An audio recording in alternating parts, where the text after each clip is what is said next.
I genuinely think there is something wrong with him.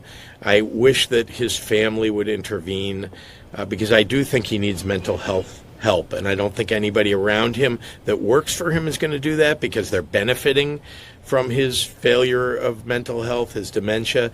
I wish somebody would help out the President of the United States. JB Pritzker did not mince words when talking about Donald Trump's very clear cognitive decline. And I want to break a few things down because if you've seen me on this channel, you know this is something I scream and yell about often. The President of the United States is not doing well, and it is significantly worse than it was just 6 months ago, just a year ago. We already know, obviously, that Donald Trump rambles incoherently, lies all the time, but it is bad, and I want to show you a few things that maybe you haven't seen before. Before we get into it, my name is Chris Mowrey. I'm filling in for Adam Mockler on the Adam Mockler channel. If you enjoy this type of content, the link to my YouTube channel is in the description down below. It'd mean a lot if you checked it out. Maybe hit subscribe. It goes such a long way.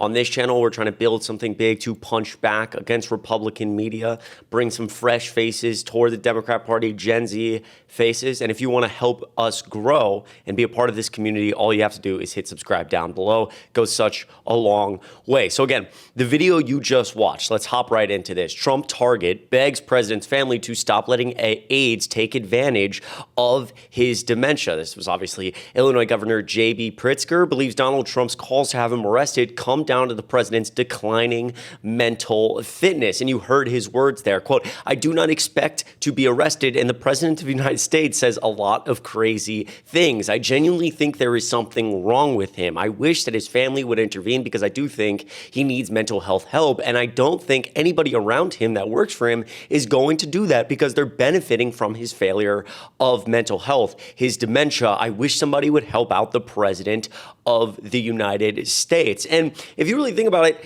he's not wrong because, again, a lot of people in this administration, it's pretty clear if you're able to cozy up to Donald Trump, you know, make him feel like the most important person in the room, you get whatever you want. And we've seen this with the tariffs, right? Donald Trump originally having these Liberation Day tariffs, the big press conference, this is it. All these tariffs for 90 days. 3 days later, they were paused. 3 days it took for him to pause the tariffs. Why? We learned later, reportedly, that people like Scott Bessent had to intervene and wait for Stephen Miller to leave Donald Trump's side because Stephen Miller is always pulling strings, but Scott Bessent says, no, we need to do something different.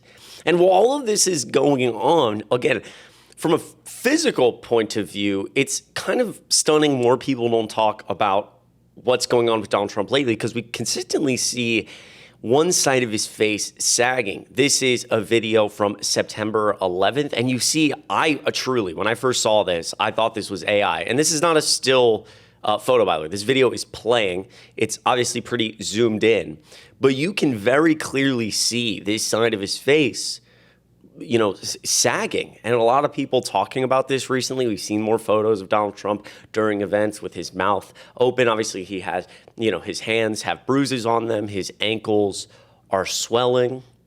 And that's just from the physical side of things. Just recently, Donald Trump had a text interview with Jake Tapper of CNN, and he just sounds out of his mind. So what president is doing text interviews? It's so insane. Take a look at this. Interview with President Trump on the prospect for a ceasefire deal between Israel and Hamas almost 2 years to the day after the brutal Hamas attacks on Israel. Exclusive new interview with President Trump on the prospect for a ceasefire deal between Israel and Hamas almost 2 years to the day after the brutal Hamas attacks on Israel, as the president sends out a negotiating team to try to hammer out the details of this deal in which Hamas has agreed to return the Israeli hostages, but several points remain quite unresolved. The president answered my questions on text about his hopes for this nascent deal. I asked him, what happens if Hamas insists on staying in power in Gaza? The president said, complete obliteration. Then I said, I assume you saw that Senator Lindsey Graham interpreted Hamas's response as a rejection since Hamas insisted on no disarmament, keeping Gaza under Palestinian control, and tying hostage release to negotiations. Is Lindsey Graham wrong? Since Hamas insisted on no disarmament, keeping Gaza under Palestinian control, and tying hostage release to negotiations. Is Lindsey Graham wrong? The president said, we will find out. Only time will tell. I asked him, when will you know if Hamas is truly committed or just stringing the world along? And is Prime Minister Benjamin Netanyahu on board with ending the bombing, as you called for, and whatever else you need him to do to make this peace proposal a reality? The president said yes on Bibi, soon on the rest. I mean, those are just bizarre answers. Objectively bizarre, especially the Lindsey Graham response. He's like, well, I guess time will tell. It's like, no, you're the leader of the free world. What do you mean time will tell? It's like you don't even know about your own deals. Pick up the phone and like talk to a reporter. Why are we doing it like this? It's so bizarre. And while this is happening, people have been pushing and asking, hey, how are you doing? Have you done any, mental testing? And Donald Trump often bragging that he's in the best shape of his entire life and he's the smartest ever. Obviously, he's a narcissist. But he recently went on an entire rant about doing well on his cognitive decline test. Take a listen to this. Lesson for a lot of people. But I also did a cognitive exam, which is always very risky because if I didn't do well, you'd be the first to be blaring it. And I had a perfect score. And one of the doctors said he's almost never seen a perfect score. I had a perfect score. I got the highest score. And that made me feel good. When they asked, would I like to do one? I said, yeah. I said, did Obama do it? No. Did Bush do it? No. Did Biden do it? I definitely did. Biden wouldn't have gotten the first 3 questions right. No, Biden didn't do it. Biden should have done it. I'm actually a person that believes that if you're president, you should do a cognitive exam. But last time I took a cognitive exam, and it was a perfect score. The doctors announced it. And by the way, not the easiest test. The first few questions are pretty easy. Once you get into the middle, it gets a little trickier. And there aren't a lot of people in this room that would get every single question right, I can guarantee You're you. putting me in a difficult spot. Next question. I mean, that is literal insanity. That is complete insanity. And again, look at this room. So many of these individuals, so shameless. They know, they're just looking at Donald Trump like this guy's insane, but they don't care. They'll sell out the American people. They'll sell out the Constitution. They'll sell out themselves, frankly, their values, their principles, if they ever had any, to be in the room with the president, make some money, look at the camera, smile, be important.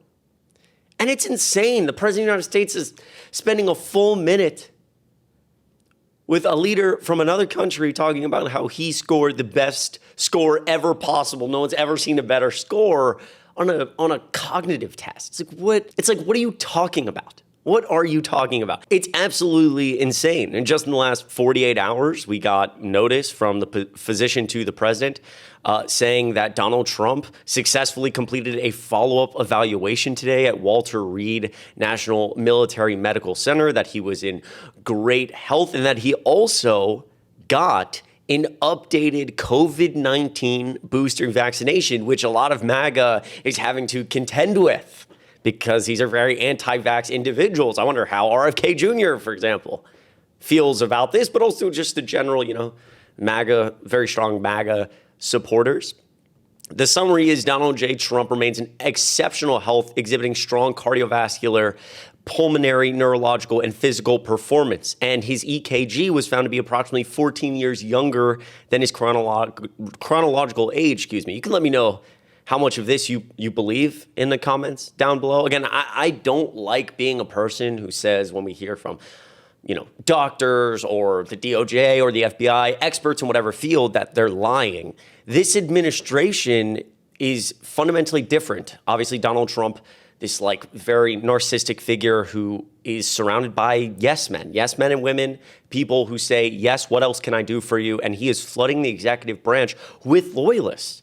And if you don't suck up to Donald Trump, you lose your job. So I think it's pretty reasonable to say the physician to the president, I don't know that he would have a job if he was to say, yeah, the president's not in good shape. And before we end this video off, I do have to let you know, because again, more people need to be talking about this, Representative Jasmine Crockett has launched an investigation into the administration's, what she's calling, cover-up of President Trump's failing health. Today, Congresswoman Jasmine Crockett issued a former letter to White House physician Captain Sean P. Barbella, I believe, calling for clarity and honesty regarding the health and cognitive fitness of Donald J. Trump. This is the same day that the letter I just showed you was released. So Jasmine Crockett saying, you need to come testify, you need to talk, and we need to investigate because we think you're lying to us. So very interesting stuff. Let me know what you think of all this in the comments down below. I will keep you updated here on this channel and on my YouTube channel. Once again, my name is Chris Mowrey, filling in for Adam Mockler on the Adam Mockler channel. I love and appreciate all of you. I hope you have a great start to your week. If you're not subscribed to the Adam Mockler channel, make sure you do so. I see a lot of comments all the time. They're like, I just realized that I've been watching your content for a while, Adam or Chris or both, watching this channel, and I'm not subscribed. Make sure you subscribe down below. It goes such a long way. We love you guys a lot. Be safe, be easy. Have a great rest of your week. Make sure you're registered to vote, and I'll see you in the next video.